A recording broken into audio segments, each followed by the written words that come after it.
ಅಂತ ವ್ಯಕ್ತಿ ಪಾರ್ಲಿಮೆಂಟ್ ಹೋಗ್ಬೇಕು, ನಿಮ್ಮ ಧ್ವನಿಯಾಗಿ ಕೆಲಸ ಮಾಡಬೇಕು ಪಾರ್ಲಿಮೆಂಟ್ ನಲ್ಲಿ. ಅಲ್ಲೋಗಿ ಸುಮ್ನೆ ಕೂತಿದ್ ಬರೋರ್ಗೆ ಯಾಕೆ ಓಟ್ ಹಾಕ್ತೀರಿ?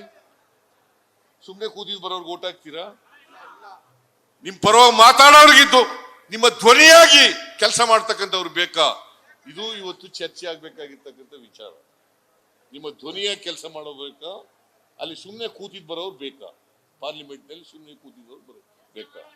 ನಿಮ್ಮ ಧ್ವನಿಯಾಗಿ ನಿಮ್ಮ ಸಮಸ್ಯೆಗಳಿಗೆ ಸ್ಪಂದಿಸ್ತಕ್ಕಂಥ ವ್ಯಕ್ತಿ ಲೋಕಸಭೆಗೆ ಬಂದ್ರೆ ಈ ಸಮಾಜದ ಒಳಿತಾಗ್ಲಿಕ್ಕೆ ಸಾಧ್ಯ ಆಗ್ತದೆ.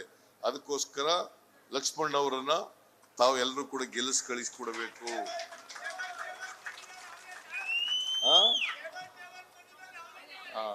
ಅದರಿಂದ ನಾನು ಹೆಚ್ಚು ಮಾತನಾಡ್ಲಿಕ್ಕೆ ಹೋಗಲ್ಲ. ಆಮೇಲೆ ನಾನು ಈ ರಾಜ್ಯದ ಮುಖ್ಯಮಂತ್ರಿ ಅಲ್ವಾ?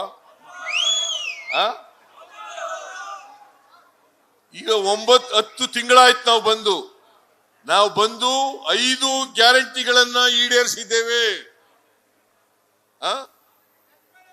ಲಕ್ಷ್ಮಣ್ ಗೆದ್ರೆ ನಾನೇ ಗೆದ್ದಾಗಿ. ಲಕ್ಷ್ಮಣ್ ಗೆದ್ರೆ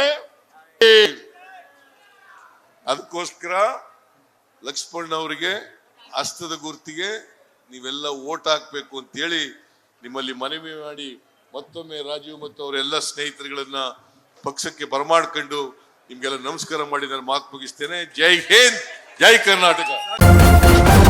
ನ್ಯೂಸ್ ಫಸ್ಟ್ ನಿರ್ಭೀತಿಯಿಂದ ನಿಮ್ಮ ಪರವಾಗಿ.